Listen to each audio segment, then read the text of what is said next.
Salam saudara sekalian, hari ini kita kembali merenungkan firman Tuhan yang diambil dari 2 Samuel 18 ayat 1 sampai dengan yang ke-18. Saudara, saya tetap mengharapkan saudara membaca semuanya, karena saya akan membacanya beberapa bagian saja. Daud memeriksa barisan tentara yang bersama-sama dengan dia, kemudian ia mengangkat kepala pasukan 1.000 dan kepala pasukan 100 atas mereka. Lalu Daud menyuruh tentara itu maju berperang, sepertiga di bawah perintah Yoab, sepertiga lagi di bawah perintah Abisai, anak Zeruya, adik Yoab, dan sepertiga lainnya di bawah perintah Itai, orang Gad itu.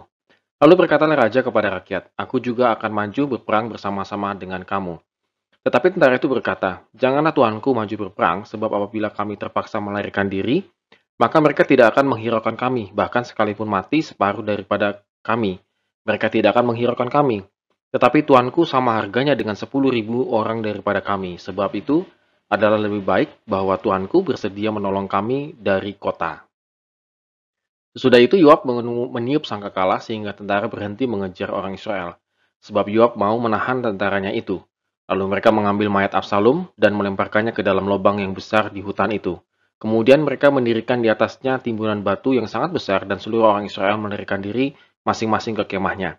Sewaktu hidupnya, Absalom telah mendirikan bagi dirinya sendiri tugu yang sekarang ada di lembah raja, sebab katanya, "Aku tidak ada anak laki-laki untuk melanjutkan ingatan kepada namaku." Dan ia telah menamai tugu itu menurut namanya sendiri, sebab itu sampai hari ini tugu itu dinamai orang Tugu Peringatan Absalom. Saudara, Absalom gagal dalam upaya mengkudeta karena Daud yang sudah mengetahui rencana tersebut dari Husai dengan cerdik membawa peperangan tersebut berlangsung di hutan Efraim. Saudara, memang kalau di hutan agak susah ya untuk kita melakukan peperangan. Jumlah tentara yang besar tidak terlalu berguna di hutan. Penulis mencatat bahwa hutan tersebut memakan lebih banyak orang di antara tentara daripada yang dimakan pedang pada hari itu. Artinya, dengan strategi masuk ke dalam hutan, Daud lebih diuntungkan karena mereka jumlah pasukannya lebih sedikit tetapi bisa berkelompok dan berpencar mengalahkan tentaranya Absalom. Nah, Absalom sendiri itu menjadi korban dari hutan. Dia tidak mati di dalam hutan itu, maksudnya terjebak dalam hutan itu, tetapi dia memang agak terjebak lah karena perangkap begitu ya. Artinya dia akhirnya eh, terlilit begitu, dan itu sangat gampang untuk dibunuh begitu. Sebenarnya Daud sudah memerintahkan para panglima Yoab, Abisai, dan Itai, dan seluruh rakyat juga mendengar untuk memperlakukan Absalom dengan lunak demi dia. Artinya tidak membunuh secara sadis seperti biasanya. Seperti memperlakukan pemberontak. Mau tidak mau, Absalom adalah tetap anaknya Daud. Ternyata Yoab tidak memperdulikan permintaan Daud. Bersama 10 bujang dan pembawa senjatanya, Yoab akhirnya membunuh Absalom. Tentunya ini tindakan yang sebenarnya sangat disayangkan oleh Daud, tetapi mungkin Yoab terlampau emosional sehingga dia ingin memenangkan pertempuran itu dengan cepat.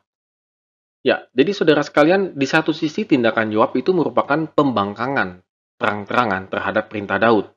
Suka tidak suka ya, kalau sudah komando tertinggi rajanya memerintah, seharusnya anak buah itu ikut ikut taat begitu ya dengan perintahnya.